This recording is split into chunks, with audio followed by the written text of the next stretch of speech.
Halo, saya Lona dari SDB Art. Ikuti terus cerita-cerita misteri dari channelku ya. Subscribe, like, dan komen. Terima kasih. Di pinggiran sebuah kota kecil, tersembunyi di antara bukit dan hutan bambu, berdiri sebuah tempat wisata yang pernah menjadi primadona pada masanya. Kolam renang Taman Nirwana. Diresmikan tahun 1994, kolam ini dulunya dipenuhi tawa anak-anak, musik dangdut dari speaker rusak, dan aroma mie instan dari kantin sederhana di pojok area. Tapi semuanya berubah pada musim liburan tahun 2003. Seorang bocah laki-laki yang datang bersama rombongan keluarganya tiba-tiba hilang di dalam kolam.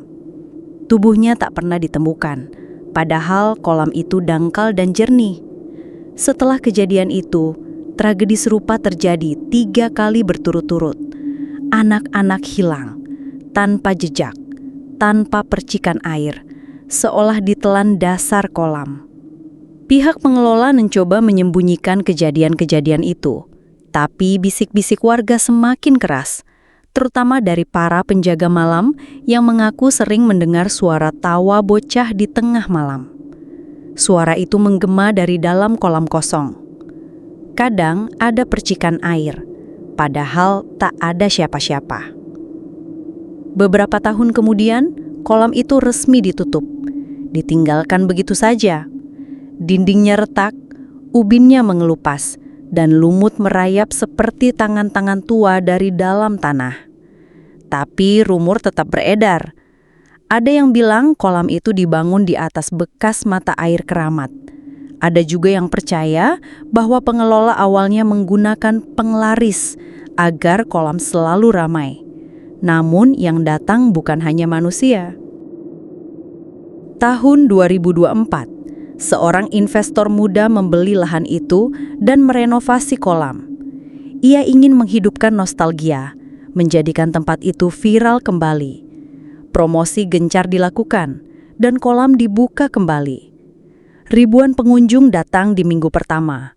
Namun mulai minggu kedua, keanehan terjadi. Seorang pengunjung melihat bayangan anak kecil berdiri di ujung kolam, meski area itu ramai. Seorang ibu kehilangan putrinya hanya dalam hitungan detik, padahal tangannya masih menggenggam ujung pelampung. Saat direkam, hasil video menunjukkan bayangan tangan menarik si anak ke bawah air. Lebih mengerikan lagi, seorang petugas kebersihan ditemukan meninggal di ruang pompa dengan wajah membiru dan ekspresi ketakutan ekstrim. Di dinding ruangan itu ada coretan air seperti tulisan, "Pergi kalian semua." Air kolam mulai berubah warna setiap malam, kadang biru pekat, kadang kehijauan, bahkan pernah terlihat merah seperti darah. CCTV menunjukkan pengunjung yang tidak tercatat tiketnya. Mereka tidak pernah keluar, tapi wajah mereka terlihat berdiri di pinggir kolam, menatap kosong. Satu malam, kolam diputuskan untuk dikosongkan sepenuhnya demi penyelidikan. Tapi saat air dikuras, dasar kolam memperlihatkan sesuatu yang tak pernah ada sebelumnya. Tangga spiral ke bawah tanah. Saat petugas mencoba turun, suara jeritan terdengar dan sinyal komunikasi terputus. Esok paginya, tangga itu tidak lagi ada. Warga mulai resah. Pemerintah didesak untuk menutup ulang tempat itu.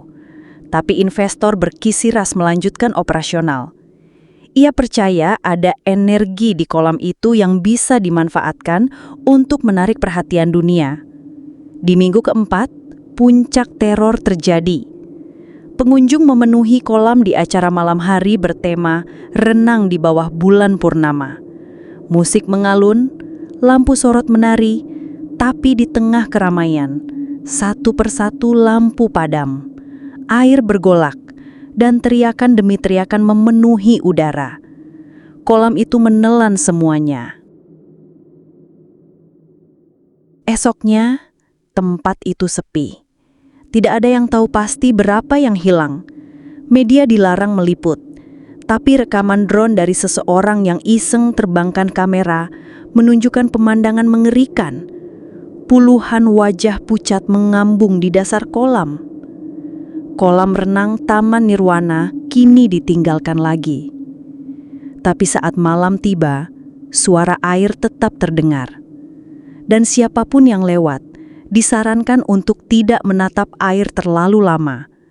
Karena beberapa saksi percaya, jika kau menatap cukup dalam, kau akan melihat dirimu sendiri, tapi bukan kamu yang sebenarnya.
Terima kasih sudah simak cerita ini. Ketemu lagi di cerita-cerita misteri lainnya. Saya Lona pamit.